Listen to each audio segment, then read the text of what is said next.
Okay, so this is just going to be a quick rundown on how to mod GTA 5 the easy way. Step 1 every time is going to be find your GTA 5 folder. I'm on Windows 7. If you're on Windows 10, you'll have to figure out how to find folders. It's not that difficult.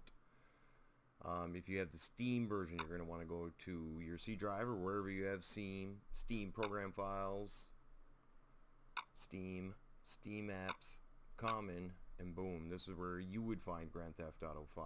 So now you know the path. That's a file path to Grand Theft Auto 5. That's important. You're going to need to show open for that later. So if you don't have the Steam version, you have the Rockstar version like I do. You go to C, Program Files, Rockstar Games, and there it is, Grand Theft Auto 5. So that's a first step. Step number 2, hop on the internet. You want to go to GTAV mods.com. You'll end up landing on this page. Click right on Tools. Just go to Most Downloaded. Sort by Most Downloaded. These first 3 are the 3 that you're going to really want and need right away. Open4 2.8, ScriptHook, and ScriptHook.net. I enjoy Native Trainer as well. It's just a really clean trainer that doesn't allow you to do a ton of cheats. I kind of like that. So next step is to make a second copy of your game. So now you found where your game is, whether it be the Rockstar version or Steam version, does not matter. Go to it now and just right click on it, go down and copy.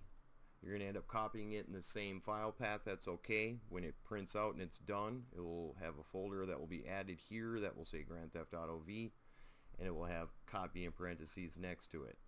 Now you can switch between which game you want to play simply by renaming the copy to Grand Theft Auto V if you want to play the clean version, or keep it as Grand Theft Auto V to mod and have Open4 find it. So Open4 and Steam are only going to see the version that you have named exactly Grand Theft Auto V.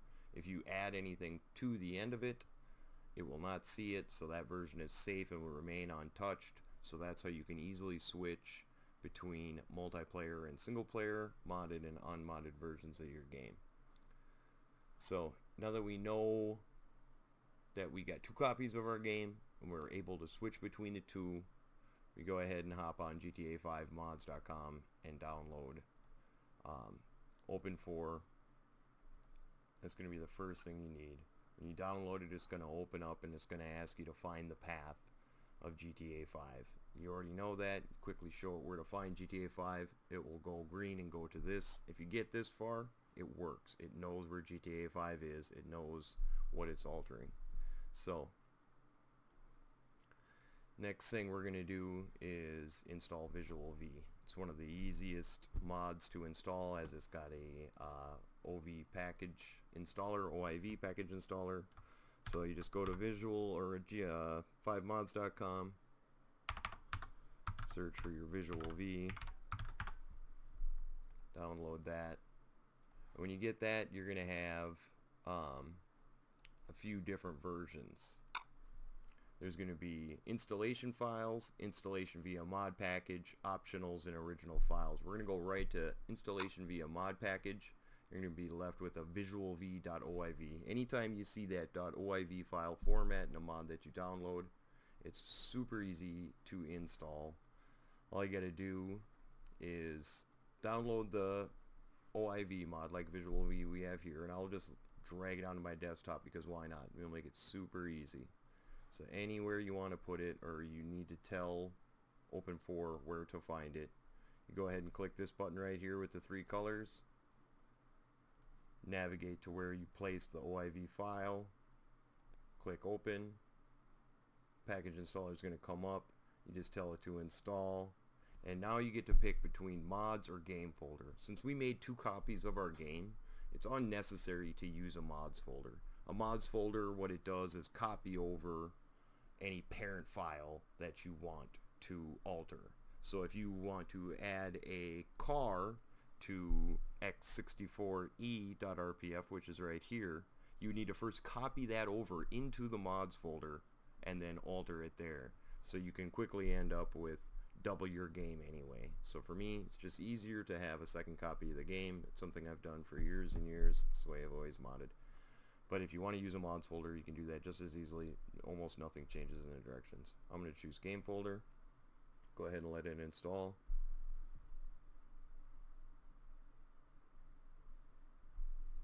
Boom, now it's done. You can run it now if this is your first time modding. You know, I wouldn't run it from open4 just because it's unnecessary. Go ahead and start it how you normally would and make sure that it looks a little different. Visual V is subtle, but it definitely looks better. I'm just going to choose close here, and now we want to go and we need ENB. ENB isn't necessarily necessary, but I use it. I've always used it. Just search ENB just as I'm doing here. Search, and this is, you know, you want to use the latest version, I would say 0275. Go ahead and click download. Save that, and you're going to end up with what's called the wrapper version of ENB. So you open it up and you just take all these files. You don't have to take the readme and license if you don't want to, but you want to take all these files, highlight them up, and just drop and drag them directly in to your GTAV folder that we found earlier. So for me, it would be C, program files, Rockstar Games, GTA 5. So I want these to go into the main folder of GTA 5. So I would just select them all, bang, and that's how I would copy them over. Now you have ENB installed and Visual V. The next step would be to install Visual V's ENB preset. So wherever you have Visual V downloaded, you want to go back there now, go back into optionals, ENB settings, and these files. Same deal as you just did with your with Visual V.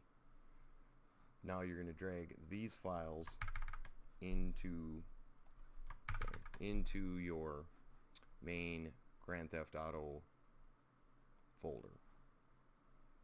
It's right there for me. I just made a quick shortcut. That's a really easy way to do it. Once you do find where your game is, you can just left click on it, create shortcut, and then drag that shortcut right onto your desktop.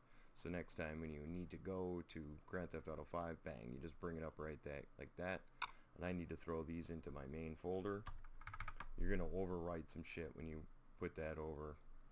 Oops, see, I missed it there. And delete that. Oh, and I lost it. So, oh, no. Jesus. Sorry, guys. I'm just running through this once. I am not much of a video maker. Optionals, ENB settings. It's empty now, but I would just drop and drag these right into the main GTA 5 folder. It would ask me if I wanted to overwrite some folders or in files. I'm going to say yes on every single one. So now you've got Visual V installed and its ENB preset. You know how to switch between the versions of the game to play single player or modded. Now let's get into modding the game more. So now you want to go back to your tools in GTA5mods.com. Go to the most downloaded. Get yourself Scripthook V. Download. You always want to do, you don't want the SDK version. Just download the regular version. And while you're at it, go ahead and download scripthookv.net. You're going to need it anyway. Right there. Download the zip. Save it. Okay. So now you got Scripthook V and scripthook.net.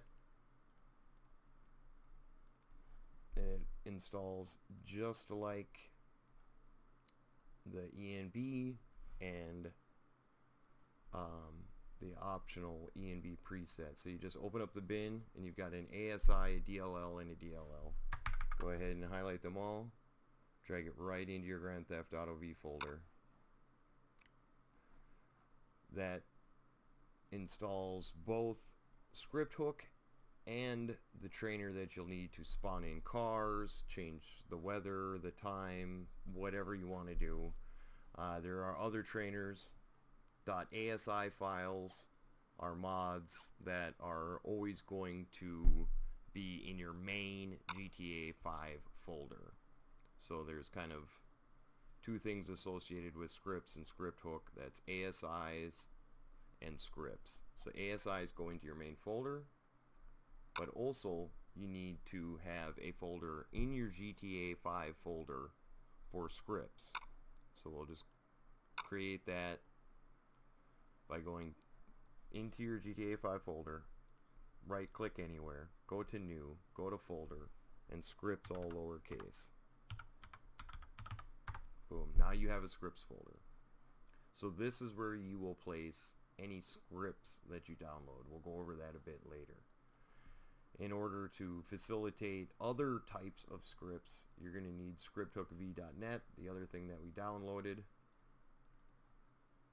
And it goes in the exact same way. It's an ASI, and you see DLL, so you know that it needs to go into your main GTA 5 folder.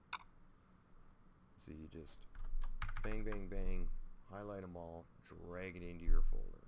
Now you're capable of running any type of .NET script in GTA 5.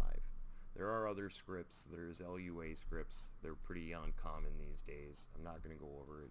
You probably don't need it. So when you go into GTA 5's website, click on scripts. I like to search by most downloaded because you know this is going to be the good one. First ones you're going to run into are trainers. Open all interiors. This is a great one. A lot of interiors that weren't open to single player. Here you've got Benny's Motorworks, so you can spawn in lowriders and you're able to trick them out. Currently everything is free. You don't get charged for it when you're at Benny's Workshop, but what the fuck, you know, it's GTA 5 modding, get used to it. So you just go through all these scripts. There are just a ton of scripts here. Some of them may be ASI, some of them may be .NET, some of them may be .LUA. A lot of these are labeled, as you can see. Here's a .NET. So a .NET script, you download it, you look at it, and just by looking at it you can tell whether it needs to go into your main folder or if it needs to go into your scripts folder by what the digits are. So you get a DLL and a DLL. That's going to go right into your scripts folder, including the folder. This folder is the script is going to look for it in the scripts folder. So if I wanted this script, all I would need to do is highlight all three of those files and drag them right into my scripts folder. Bang. And you can do that with every script that's on this website. So let's look at cars quick. Go to vehicles, go to tools again. This last tool doesn't it's not going to come up in most downloads because it's pretty new. I think it's called EMF. Yeah, easy mod folder. So this folder is just genius. It makes replacing things in game extremely easy. He changes the context and XML to tell the game to read from other areas, much like Open4 tells the game to read from the mods folder first. Blah blah blah. You don't need to do that. Probably confuse you with this bullshit. So download this mod. Let's take a couple of seconds because it's just a folder. Open her up. Oh, let's read me say. Makes it super easy, and it tells you paths on where to put this. So mods is a folder we don't have because we didn't create. I didn't feel like making a mods folder because I've got a second copy of the game and it's just completely unnecessary. So whenever you see that in the path of a download, just double click that. So now it wants you to go into update. So we go to Open4 and it already knows my path. So it opens up right into it. So now I just want to follow the path of this mod. So a lot of mods are like this, where they will just, the file structure will be the path, so it doesn't even really need a readme. So update is the first click. Open it up. Update our RPF. Open that up. X64. So now you need you need to replace the context XML so you can see it here in Open4, so you know that you're in the right place. Whenever you're replacing files in Open4, you kind of want to see the file you're replacing over here in Open4, then, you know, to match this one. So context should be the first thing that gets changed. So what you want to do is click Edit Mode. It'll give you a couple of warnings. It may warn you that you're not using a mods folder if it's your first time, whatnot, blah, blah, blah. So I want to replace this context XML. I don't have to highlight it. I don't have to do anything. If I'm in this file and I click this green button, it's going to overwrite anything that I place in there. So now I can navigate to where I want to navigate. Where I need to navigate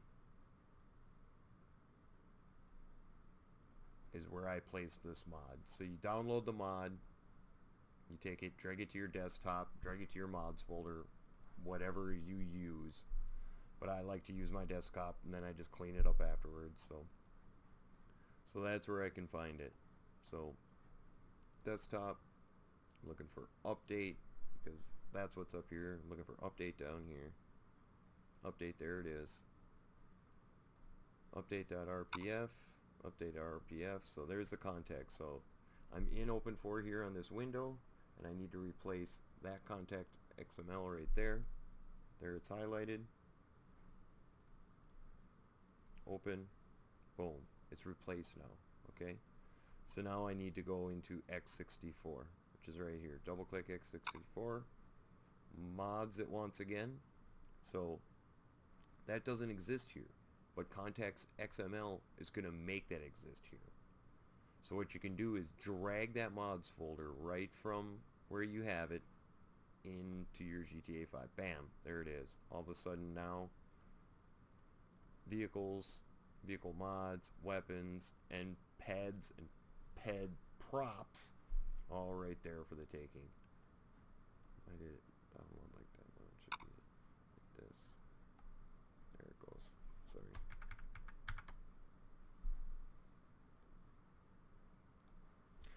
That's how it should have been. So you need to drag the x64 into the x64 to get that mods folder where you need it. When you open up the mods folder, this is where you're going to have your metadata, everything. This is where you're going to change everything.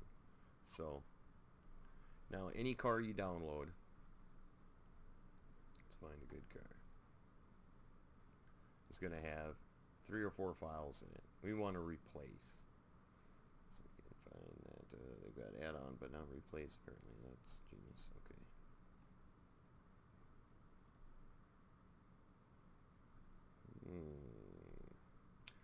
Looks like a pretty Porsche. Let's download that. Okay.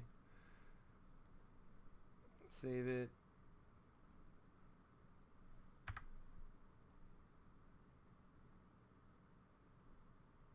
Drag it to your desktop, wherever the hell you want it.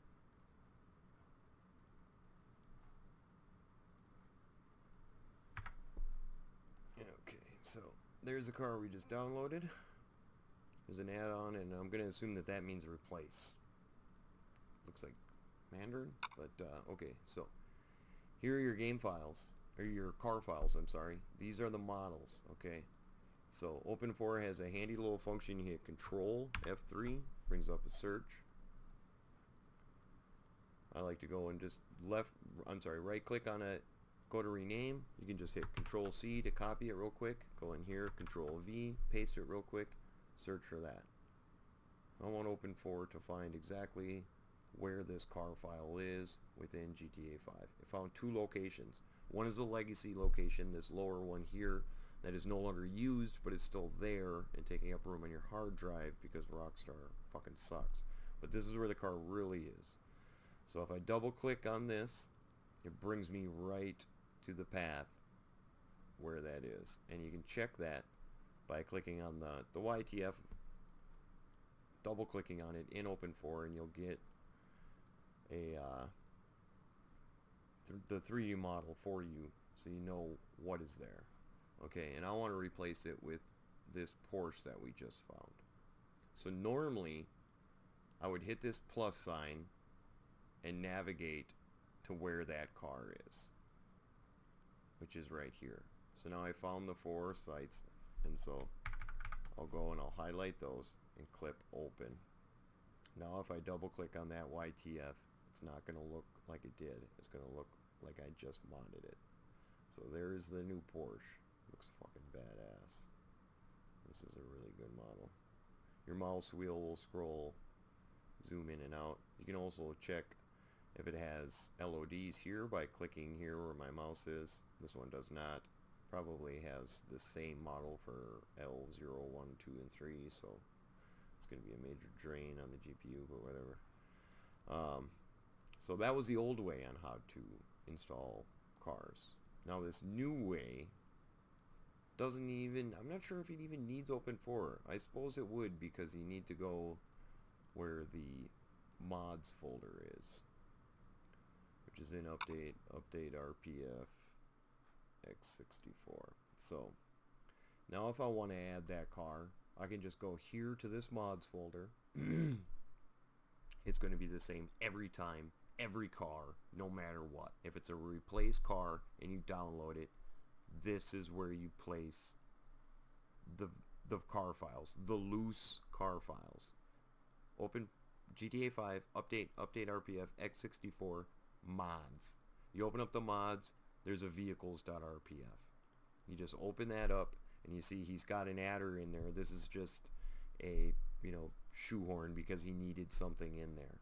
But if I want to add my own cars in there, all I got to do is I can drag them here if I like. Boom. Now if I started up GTA 5, that Porsche will be in game, and I don't have to search the exact car file place. I don't have to worry about legacy files, any of that. So that's how you would add car files. You do that with every single replace that you can do. So now if you go back and look, there's also mods. Mods RPF works the same way. When you download games, or when you download cars, you're going to end up with some tuning parts sometimes. Really good cars will have tuning parts. There hasn't been a ton of them made, unfortunately. Here's one with tuning. You can see it says tuning there. Go ahead and download it. Oh, this guy, he knows how to make cars. He makes really, really good cars, and he updates cars that he made a long time ago still to make them better. So it's usually when you find a good car, you want to look who the author was. 9 times out of 10, the best cars are going to come from just a few authors. Here's one of them. Udablock's another. You'll figure it out. But so I downloaded this car, and it has your replace car files. Baller, boom, boom, boom. It's always a YFT, a YTD, and an HI YFT. There may be a fourth, an HI YTD or something like that. I can't remember what it is. Sometimes it's the fourth. If there is, that's what goes into your vehicles RPF. But this one has tuning parts as well. Tuning parts sometimes will come in the form of this, loose files, which would just go here, vehicle mods. I would just, well, this is straight from 7-zip. I'm not sure if I can do that, but oh yeah, I can. Fuck it. Just add them right in there, drag and drop. Otherwise, if it's a mods.rpf, open up that RPF before you put them into any of these folders. So that's basically it. That's how to mod GTA 5. That's how to do it right. That's how to do it the easy way. Okay, thanks, bye.